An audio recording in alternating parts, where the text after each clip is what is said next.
کیا خواب میں اللہ پاک کا دیدار ممکن ہے؟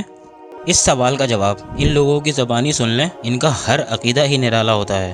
کیا دنیا کے اندر خواب میں اللہ تعالیٰ کا دیدار ہو سکتا ہے؟ خواب میں اللہ تعالیٰ کا دیدار کرنا ممکن ہے، جی ہاں۔ حضرت امام اعظم ابو حنیفہ رضی اللہ تعالی عنہ کو 100 بار خواب میں اللہ تعالیٰ کا دیدار ہوا۔ جناب، خواب میں اللہ کا دیدار ہو سکتا ہے، اولیاء سے ثابت ہے۔ امام اعظم ابو حنیفہ رضی اللہ تعالیٰ عنہ کو خواب میں 100 بار اللہ پاک کی زیارت ہوئی۔ جواب درست دے دیا ہے۔ ان کے مطابق امام ابو حنیفہ نے 100 مرتبہ اللہ تعالیٰ کا دیدار کر لیا ہے، لیکن آخر کس شکل میں؟ کیا انسانی شکل میں؟ اللہ تعالیٰ تو قرآن کریم میں فرماتا ہے کہ اس کے مثل کی تو کوئی بھی شے اس پوری کائنات میں موجود ہی نہیں ہے۔ تو کامن سینس کی بات ہے، جس ذات کی کوئی مثال ہی نہیں ہے اس پوری کائنات میں، تو اس کو خواب میں دیکھنا کیسے ممکن ہے؟ نہ ایسا دعویٰ کسی پیغمبر نے کیا، اور نہ رسول اکرم صلی اللہ علیہ وسلم کے بعد ان کے خلفائے راشدین نے، جو آپ کے بعد سب سے بہتر انسان اور ولی اللہ تھے۔ یہ لوگ نئی نسل کو گمراہی ٹرانسفر کر رہے ہیں۔ کبھی کہتے ہیں زمین گھومتی نہیں ہے، زمین تو ساکت ہے۔ زمین گردش نہیں کرتی، لیکن ہمیں جغرافی میں پڑھایا جاتا ہے کہ ارتھ جو ہے وہ سورج کا چکر لگاتا ہے۔ یہ لاجک یہ غلط ہے بیٹا۔ سائنس کی یہ تھیوری جو ہے نا، یہ درست نہیں ہے۔ اصل جو تھیوری ہے نا وہ قرآن اور حدیث والی ہے، اور اعلیٰ حضرت جو ہمارے امام اہل سنت اعلیٰ حضرت نے یہ پروف کیا ہے کہ زمین ساکن ہے، یعنی زمین موو نہیں کرتی۔ تو کبھی خلائی پتھر کو مقدس اور کرامتی بنا دیتے ہیں۔ میرے پیچھے پیارے اسلامی بھائیوں اور مدنی چینل کے ناظرین، اس وقت ہم اس مبارک پتھر کے پاس موجود ہیں۔ پتہ نہیں اس کو پتھر کہنا بھی مناسب ہوگا کہ نہیں۔ اگر کوئی دل میں تمنا ہے اور اگر اس پتھر کو اٹھایا جائے تو تمنا اگر پوری ہونی ہے تو یہ پتھر آسانی سے اٹھ جاتا ہے۔ ایک ایسا کرامتی پتھر جس کے اٹھانے سے نیک اور جائز مرادیں پوری ہوتی ہیں، اور اس پتھر میں ایک ایسی چیز موجود ہے جو اس دنیا کی ہے ہی نہیں، جسے جاننے کے لیے خود سائنس بھی حیران ہے۔ بزرگان دین فرماتے ہیں، اگر کوئی نیک مراد دل میں رکھتے ہوئے اس پتھر کو اٹھائے اور وہ مراد پوری ہونے والی ہو تو یہ پتھر آسانی سے اٹھ جاتا ہے، اور اگر وہ مراد پوری نہ ہونے والی ہو تو یہ پتھر نہیں اٹھتا۔ میں نے ایسا کب کہا تھا؟ لیکن ہم اس اہم ترین سوال کا جواب قرآن و حدیث اور لاجیکلی تلاش کرنے کی کوشش کرتے ہیں۔ چاہے فزیکلی دیکھنا ہو یا خواب کی حالت میں، اللہ تعالیٰ کو اس دنیا کو چھوڑنے سے پہلے کسی بھی صورت میں دیکھنا ممکن نہیں ہے۔ یہاں تک کہ موت کے بعد میدان حشر میں اس صورت میں ممکن ہے جب وہ شخص جنت میں داخل ہوگا۔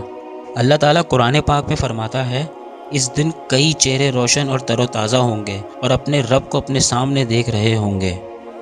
صحیح حدیث ہے جس کا مفہوم ہے، اللہ کے رسول نے فرمایا کہ جو شخص اللہ پاک کو بنا دیکھے ایمان لایا، اللہ پاک آخرت میں جنت لازمی دے گا۔ اور اس سے بڑھ کر صحابہ کرام نے عرض کیا، اے اللہ کے رسول، اس سے بڑھ کر کیا مراد ہے؟ رسول اللہ نے فرمایا، اللہ کا دیدار۔ جب جنتی لوگ جنت کے اندر اور جہنمی لوگ اپنا حساب کتاب کے بعد جہنم کی گہرائیوں میں گر چکے ہوں گے، تو اللہ تعالیٰ جنتی لوگوں سے سوال کرے گا کہ دنیا میں رہتے ہوئے تم لوگوں نے مجھے راضی کیا، تو آج میں رب ہو کر تم سے سوال کرتا ہوں، کیا تم لوگ آج مجھ سے راضی ہو؟ کیا تمہیں اس سے بڑھ کر کچھ اور نہیں چاہیے؟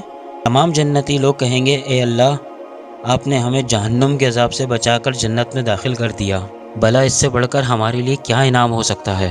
تو اللہ پاک اپنا حجاب ہٹا کر جنتی لوگوں کے سامنے آئے گا، اور لوگ 14ویں کے چاند کی طرح اللہ تعالیٰ کا دیدار کریں گے۔ یوں اللہ پاک کے دیدار کرتے کرتے ہزاروں سال گزر جائیں گے، اور ان لوگوں کو اپنی پلکیں جھپکانے کی ضرورت بھی محسوس نہیں ہوگی۔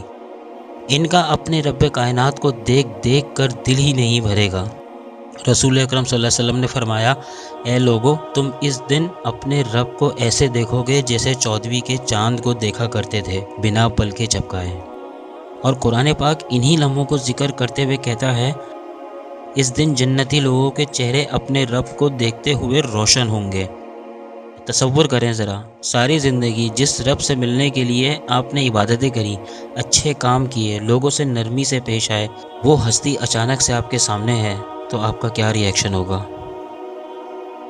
اس دن اللہ پاک اپنا نام رکھے گا ذوالجلال والاکرام۔ ذوالجلال کا مطلب ہے زبردست، والاکرام کا مطلب ہے نوبل یا اعزاز۔ اب آپ ذرا سوچ کر بتائیں، دنیا کے اندر رہتے ہوئے کسی بھی شخص کو ظاہری آنکھوں سے یا پھر خواب میں اللہ پاک کا دیدار ہو جائے تو قیامت کے دن اس کو اپنے رب کو دیکھنے کی خواہش رہے گی جو دنیا میں رہتے ہوئے تھی؟ تو کیا اس کا مطلب یہ ہے کہ وہ لوگ قیامت کے دن جنت کے اندر بھی سب سے بڑی نعمت یعنی جنت سے بڑی نعمت اللہ کے دیدار سے محروم رہیں گے؟ نہیں، ایسا بالکل نہیں ہے۔ اللہ تعالیٰ نے کچھ چیزوں کا پردہ ہمیشہ کے لیے انسانیت کے لیے رکھ دیا گیا ہے، جیسے جنات، فرشتے، جنت، دوزخ، روح کا دیدار، ان سب چیزوں کا دنیا میں پردہ رکھا گیا ہے جو موت سے پہلے کبھی نہیں ہٹ سکتا۔